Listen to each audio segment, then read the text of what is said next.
Hello everyone, I Prabhu welcome you to my YouTube channel let's English. जैसे कि आपको याद होगा, हम पिछले कुछ सेशन से नाउन को समझने की कोशिश कर रहे थे और ये जानने की कोशिश कर रहे थे कि नाउन से रिलेटेड क्वेश्चंस को हम कैसे सॉल्व करेंगे अगर ये हमारे कॉम्पिटिटिव एग्जाम्स में आते हैं, राइट। आज उसी सेशन में एक छोटा सा सेशन ऑर्गेनाइज किया गया है, जैसे कि मैंने लास्ट सेशन में आपसे कहा ही था कि हम कुछ क्वेश्चंस को नेक्स्ट सेशन में डिस्कस करेंगे।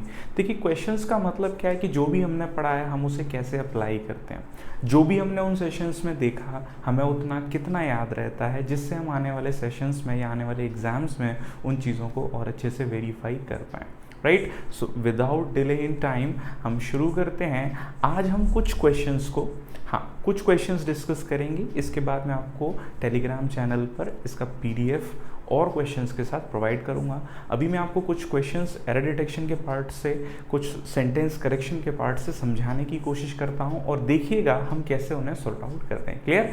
तो शुरू करते हैं आज के सेशन को। आपके सामने कुछ सेंटेंसेस बहुत हौश पौश होकर लिखे हुए हैं, एक एक करके पढ़ेंगे, समझेंगे और समझने की कोशिश भी करेंगे। क्लियर? पहला sentence, The English teacher gave him a homework to complete that by night, positively nowhere. एक बार दोबारा पढ़ेंगे।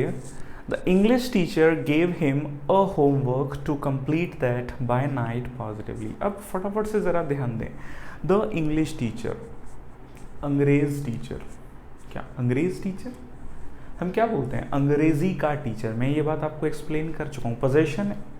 तो अब देखिए, पढ़ने में ये सेंटेंस आपको क्या लगता है? सही लगता है। इंग्लिश टीचर हमने बोल दिया, लेकिन होना क्या चाहिए सही मायने से? The teacher of English, the teacher of English. अब जाकर आपका ये सही होगा, right. The teacher of English gave him a homework to complete that by night, positively. Sentence सही हो गया? नहीं, अभी भी एक गलती है। क्या? देखते हैं। The teacher of English gave him a homework. अरे, होमवर्क को क्या हम काउंट कर सकते हैं? होमवर्क यानी वर्क। वर्क का मतलब क्या हो गया? जो अमाउंट को डिफाइन करे, और अमाउंट को जब डिफाइन करेगा तो उसके साथ इंडेफिनिट आर्टिकल तो नहीं आएगा। तो या तो इस सेंटेंस को हम सही करने के लिए क्या यूज करेंगे? अ पीस ऑफ होमवर्क, या फिर यहां से आप क्या हटा दोगे? ए। क्योंकि अनकाउंटेबल नाउन के साथ हम इंडेफिनिट आर्टिकल यूज नहीं करते।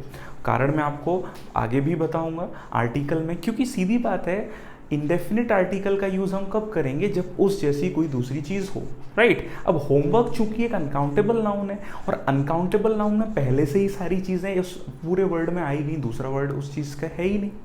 जैसे मैंने बोला वाटर, वाटर माने पानी। अब अ वाटर क्यों नहीं बोलते? अब कुछ लोग तो इसको रटते हैं कि एक पानी नहीं होता। देखिए, लॉजिक क्लियर है, वाटर मतलब सब आ गया।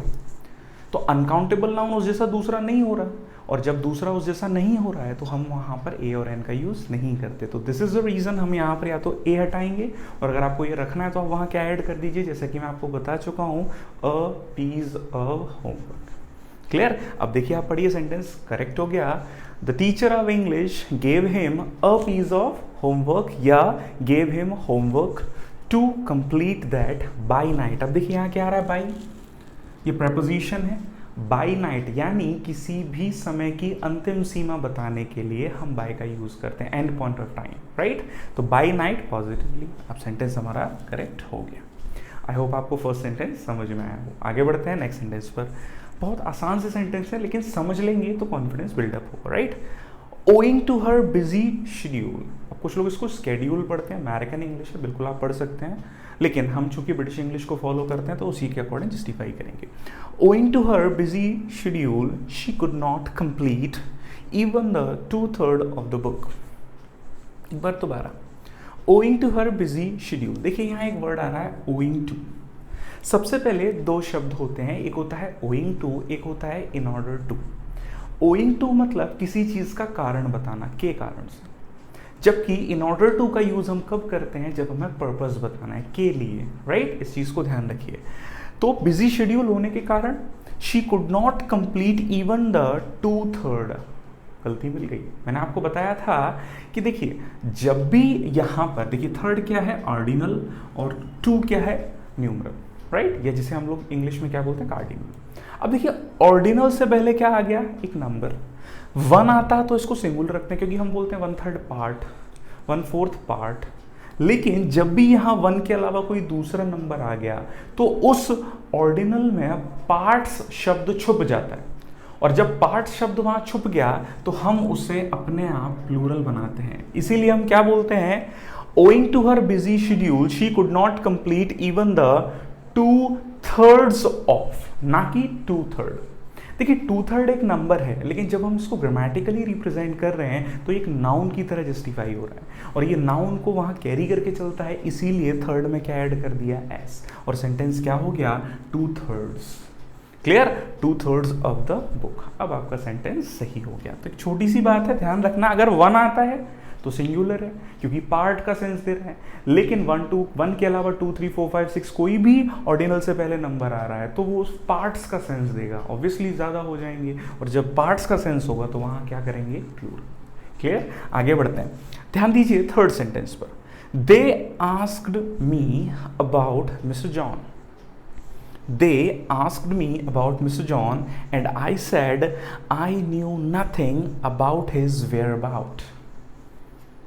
आसान सा सेंटेंस है, लेकिन यहां बस एक शब्द आपको खटक रहा होगा। समझते हैं दोबारा एक बार फटाफट से।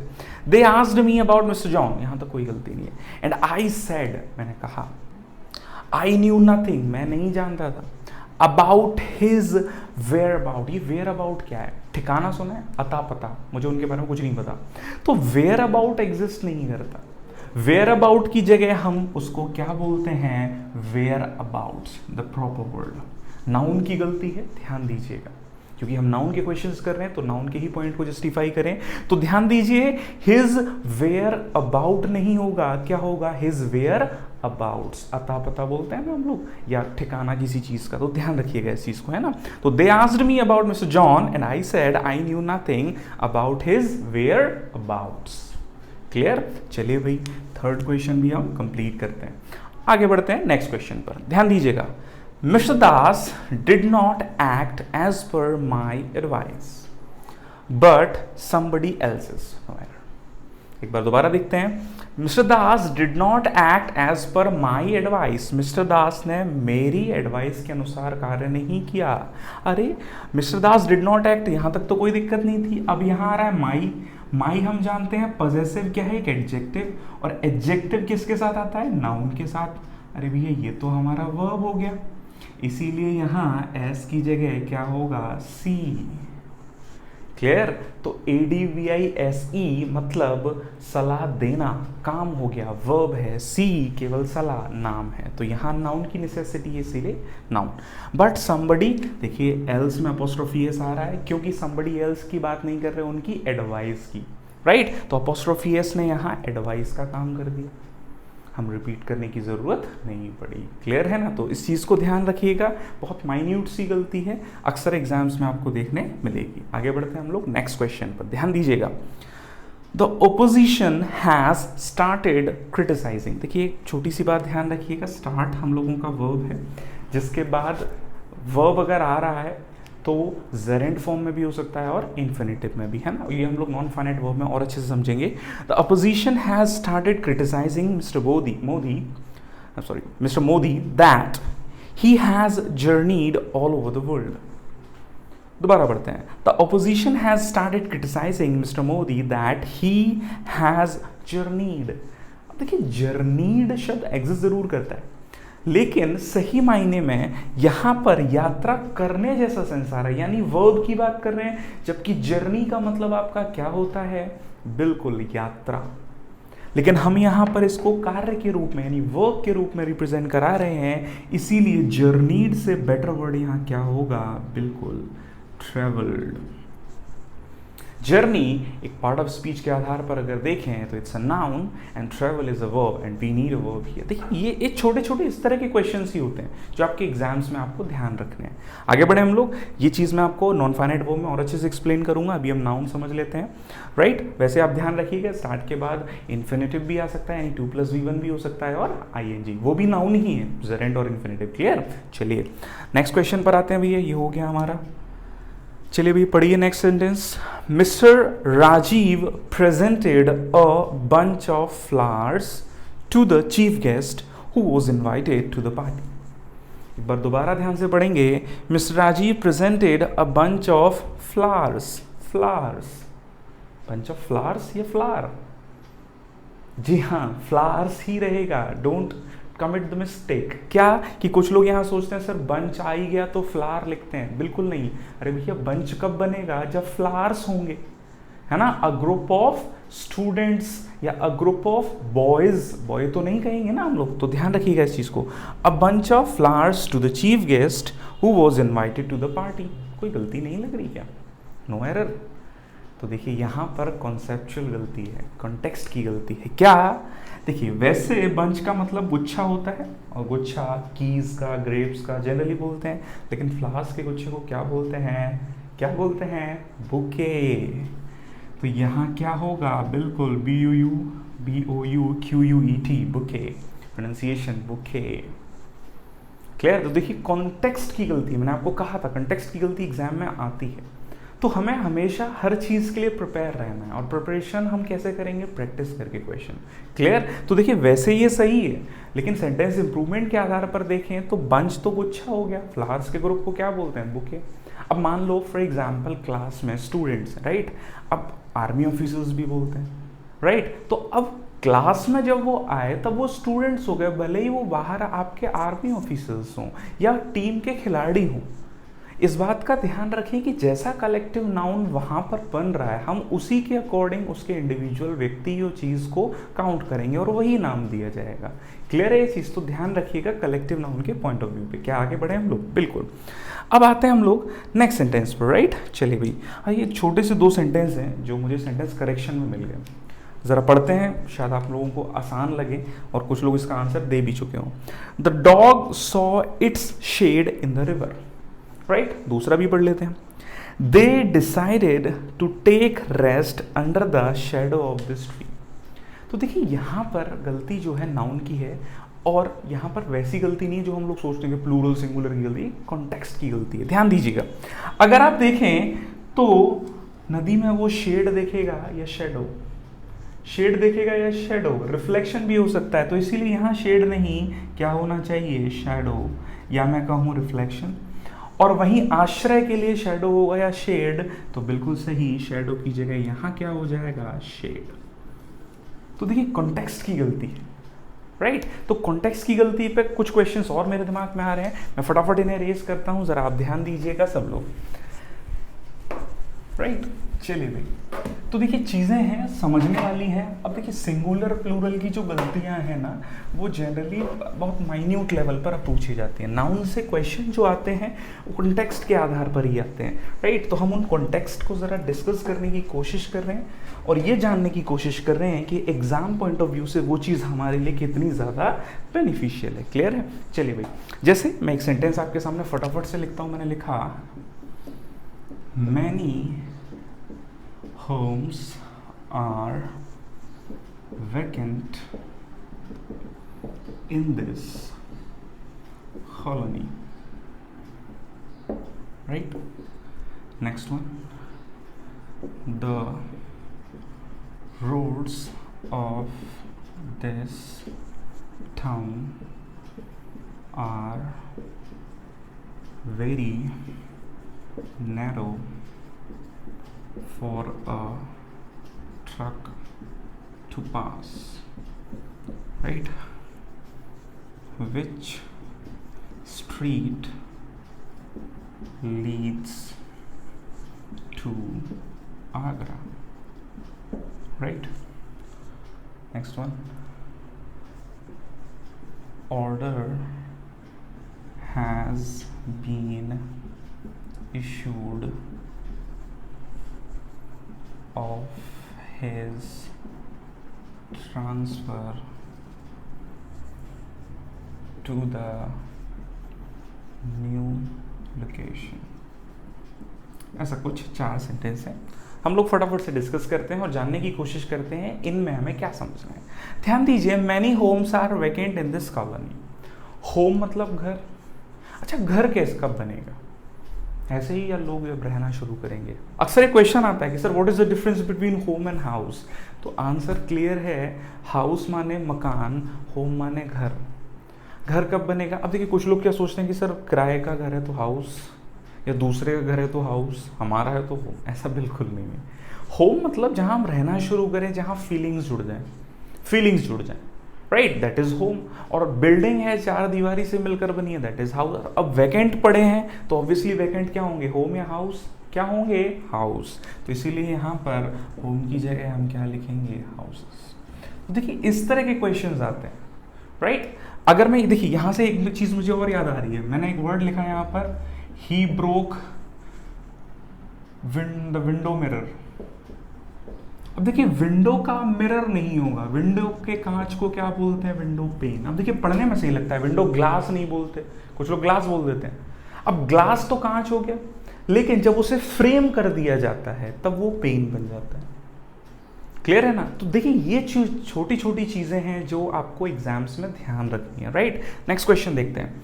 The roads of this town are very narrow for a truck to पास।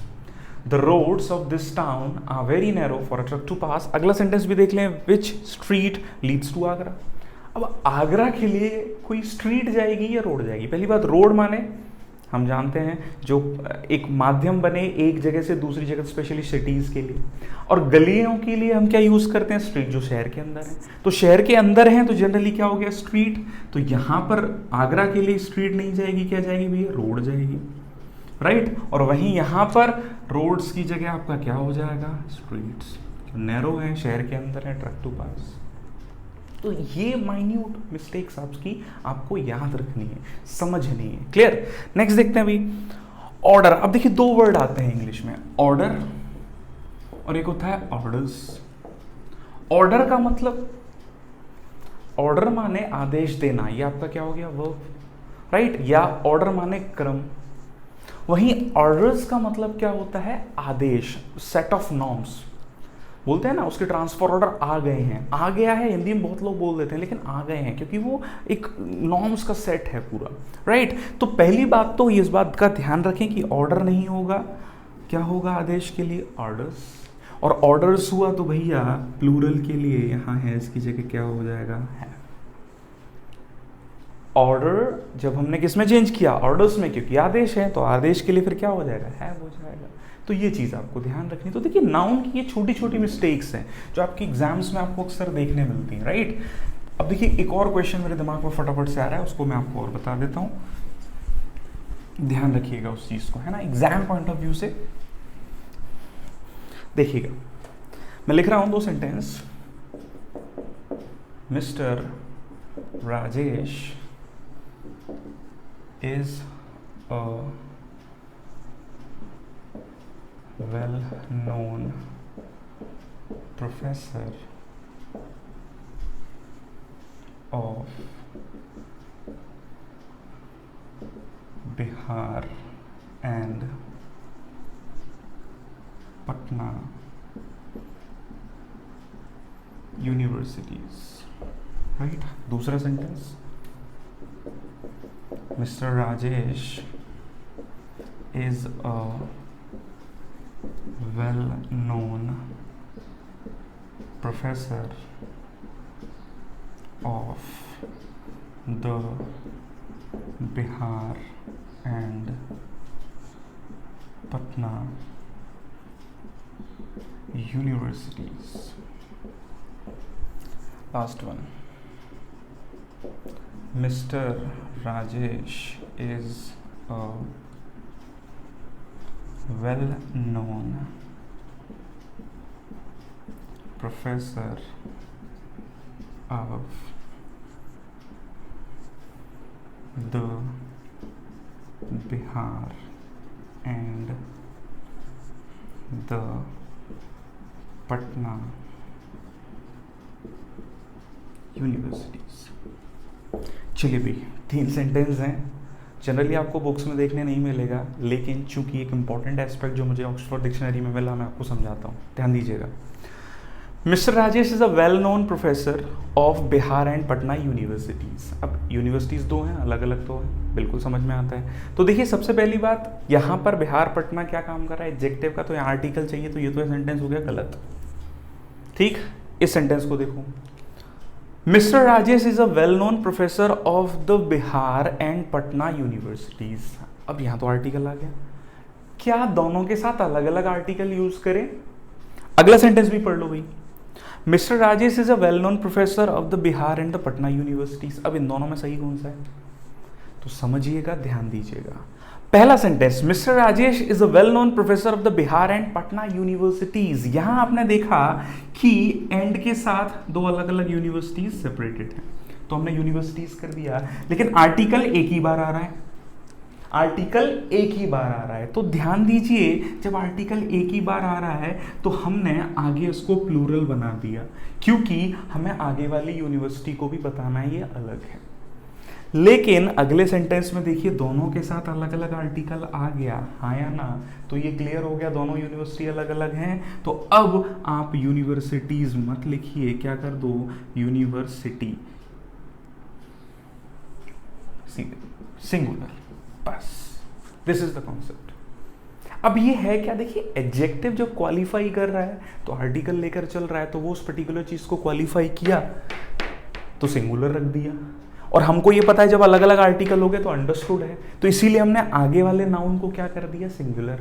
लेकिन जब आर्टिकल पहले वाले के साथ ही आ रहा है और बताना है कि दोनों ही यूनिवर्सिटी अलग है, तो आगे क्या करना पड़ेगा, यूनिवर्सिटीज। और ये दोनों ही सेंटेंस आपके लिए सही है। समझ में आ रही बात? यूनिवर्सिटीज कब करेंगे, जब अलग अलग चीजें हैं लेकिन आर्टिकल एक कर दिया। यहां पर जब आर्टिकल अलग कर दिया तो पता ही चल गया अलग अलग हो गए, तो फिर आगे क्या रखेंगे, यूनिवर्सिटी। ये आपका एक इंपॉर्टेंट कॉन्सेप्ट है जो आपको जनरली समझना चाहिए, क्योंकि आजकल इससे रिलेटेड 1-2 क्वेश्चन कॉम्पिटिटिव एग्जाम्स में देखने मिलते हैं, राइट। आई होप आपको आज के कुछ सेशंस, कुछ क्वेश्चन समझ में आए हों, राइट। मैं आपको टेलीग्राम चैनल पे कुछ और अपडेटेड क्वेश्चंस पीडीएफ के फॉर्म में ज़रूर प्रोवाइड करूंगा, बिल्कुल आप चेक कर लीजिएगा आज शाम तक, right. So thank you very much for watching this video. I ब्रेगो, thank you very much and keep revising everything. We'll see you in the next session with some new concepts. Thank you very much everyone.